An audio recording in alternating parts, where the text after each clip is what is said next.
तार साहब बहुत इम्पोर्टेंट डेवलपमेंट है कि 3 अमरीकी फ़ौजी जो हैं वो एक ड्रोन स्ट्राइक में जॉर्डन में मारे गए हैं। एक दूसरे के साथ चल पाएँगे या नहीं चल पाएँगे। तो बहरहाल वो चीज़ थोड़ी-सी स्लो डाउन हुई है और माना यही जा रहा है कि जो है वो कुछ ऐसा हुआ है कि अमरीकी फ़ौजी जो हैं उनको टारगेट किया गया है।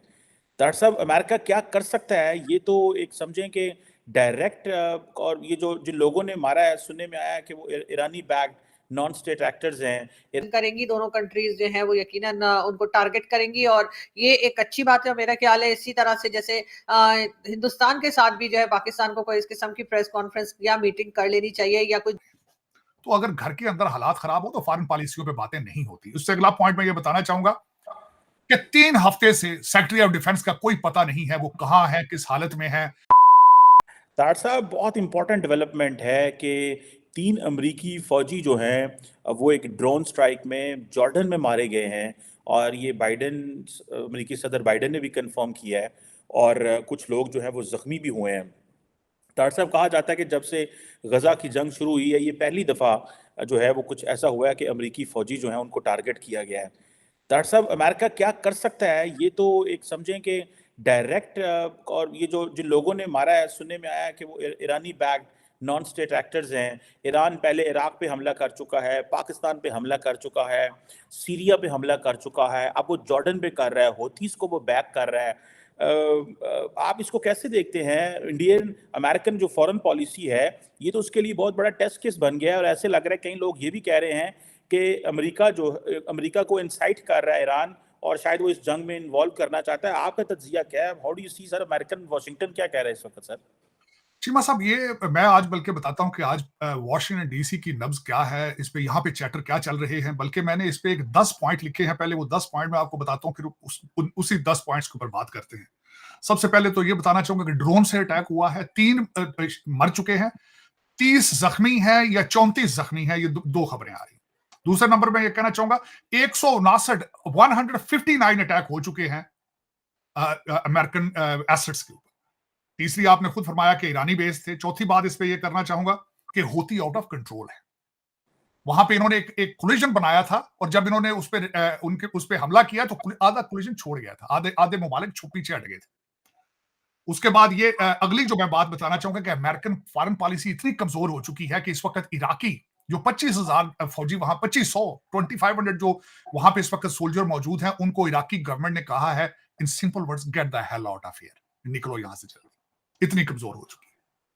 दूसरा, उसमें मैं अगली बात जो करना चाहूंगा कि बाहर ये किस तरीके से रिटेलिएट करेंगे। टेक्सास के अंदर हालते जंग है federal government state of Texas के साथ, और 25 गवर्नर इस वक्त रिपब्लिकन जो हैं, दे आर सपोर्टिंग टेक्सास। बल्कि यहां पे कई जो लोकल बातें लोग कर रहे हैं कि अमेरिका के अंदर टेक्सास के साथ सिविल वॉर शुरू होने वाली है, क्योंकि जो फेडरल एजेंसियां, फेडरल लॉ एनफोर्समेंट है, वो वहां पे तारें काट के लोगों को अंदर लाना चाहते हैं, क्योंकि ये समझते हैं बाइडेन साहब कि वो डेमोक्रेटिक वोटर्स होंगे हमारे फ्यूचर के।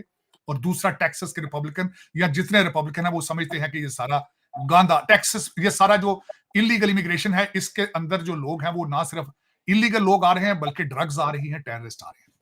तो अगर घर के अंदर हालात खराब हो तो फॉरेन पॉलिसियों पे बातें नहीं होती। उससे अगला पॉइंट मैं ये बताना चाहूंगा कि 3 हफ्ते से सेक्रेटरी ऑफ डिफेंस का कोई पता नहीं है, वो कहां है, किस हालत में है, रिपोर्ट काम करने की सलाहियत रखते हैं कि नहीं रखते। अगले दिन उन्होंने अपने किसी हॉस्पिटल के कमरे से या घर के कमरे से कहा जाता है कि वो रिहेबिलिटेशन कर रहे हैं, लेकिन 10 मिनट उन्होंने सिर्फ शक्ल दिखाई है। उनका कोई पता नहीं है कि वो किस हालत में इस वक्त मौजूद है।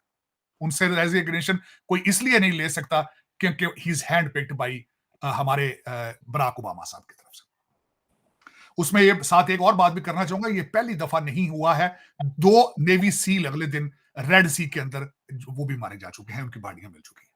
उससे अगली बात जो मैं बताना चाहूंगा चीमा साहब, ये है कि इस वक्त पुतिन और प्रेसिडेंट शी इसको बड़े क्लोजली देख रहे हैं कि how America react with it.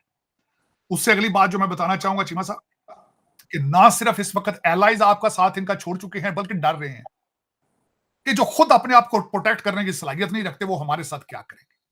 हमारा कोरिया और जापान बिलखसूस इस वक्त दे आर शेकिंग कि ये हमारे साथ, और मिडल ईस्ट आपको पता ही है, सऊदी अरेबिया छोड़ के चाइना के जाके बगल में बैठ गया है। आपको पता ही है जो हालात है। अब इस वक्त सबसे कड़ा इम्तिहान है, बराक ओबामा को डिसाइड करना पड़ेगा, क्योंकि बाइडेन साहब तो पहले ही बीमार हैं, लाचार हैं। वो स्टेज पे चढ़ जाएं तो उनको उतारने के लिए 2 बंदे भेजने पड़ते हैं कि उतार के ले आएं उनको। उन्होंने क्या फैसला करना है? लेकिन मर्दे बीमार है। मर्दे बीमार इसलिए है कि आपने देखा होगा कि जिस तरीके से एक गाजा में जिस तरीके से ना इजराइल इनकी बात सुन रहा है, ना मिडल ईस्टर्न इनके एलाइज इनकी बात सुन रहे हैं। तो ये क्या रिटेलिएट, होतियों से ये डर रहे हैं, कहां पर हैं ये उनके सामने? यहां इनके 3 डिस्ट्रॉयर हैं, भारत के 4 डिस्ट्रॉयर हैं वहां। आप इनकी सीरियसनेस का खुद अंदाजा लगा लें आप। और मैंने जिस तरह पहले अगले दिन अर्ज किया था कि फॉरेन पॉलिसी अमेरिका की ये है कि यूक्रेन को कहते हैं कि तुम हमारी जंग रशिया से लड़ो, पाकिस्तान को कहते हैं आप ईरान की जंग हमारे लिए लड़ो, भारत को कहते हैं चाइना के साथ हमारी जंग आप लड़ो। खुद किधर हैं? खुद ये पहले अफगानिस्तान से अंधेरे की रात के अंधेरे में भागे थे। अब इराकी इनको निकालने के लिए तैयार है वहां से, जहां इन्होंने ट्रिलियंस डॉलर जाया किए, ट्रिलियंस। और मैं इस पे एक थोड़ी सी फिलॉसफी ये भी बताना चाहूंगा कि मिडिल ईस्ट में इन्होंने किया क्या था, इसके बारे में इनकी अपनी भी फिलॉसफी थी। जब जॉर्ज बुश जूनियर, जब उन्होंने ये सारा कुछ ये 2-3 मुल्क तबाह किए थे, उस वक्त ये भी सोचा जाता था कि सेकंड वर्ल्ड वॉर से पहले समझा जाता था कि अटलांटिक से इस साइड पे America is safe from the rest of the world. ये बात भी की गई।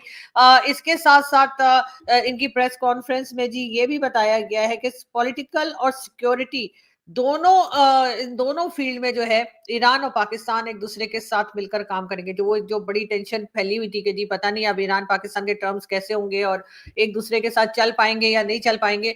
तो बहरहाल वो चीज थोड़ी सी स्लो डाउन हुई है और माना यही जा रहा है कि जो ये विजिट है ईरानियन फॉरेन मिनिस्टर का वो काफी सक्सेसफुल रहा है पाकिस्तान में। और अब दोनों कंट्रीज खास तौर पे जो बॉर्डर लगते हैं ईरान और पाकिस्तान के, वहां पर कहा गया है कि जो टेररिज्म हो रही है और वहां पर जो टेरर ग्रुप्स हैं उनके ऊपर दोनों कंट्रीज जो हैं वो एक्शन करेंगी। दोनों कंट्रीज जो हैं वो यकीनन उनको टारगेट करेंगी और ये एक अच्छी बात है मेरा ख्याल है। इसी तरह से जैसे हिंदुस्तान के साथ भी जो है पाकिस्तान को कोई इस किस्म की प्रेस कॉन्फ्रेंस या मीटिंग कर लेनी चाहिए या कुछ डिसाइड करना चाहिए कि पाकिस्तान की तरफ से और भारत की तरफ जो बॉर्डर है वहां पे जो टेररिज्म की जाती है और अक्सर भारत की तरफ से शिकायत भी की जाती है, तो उसके ऊपर भी पाकिस्तान को काम करना चाहिए। और मेरा ख्याल है जैसे ईरान के साथ मिलकर कर रहे हैं इसी तरीके से भारत के साथ मिलकर इस टेररिज्म की जो फील्ड है या टेररिज्म की जो कहिए जो ग्रुप्स हैं उनको जो है पकड़ना चाहिए और उनको खत्म करने की बहुत सख्त जरूरत है।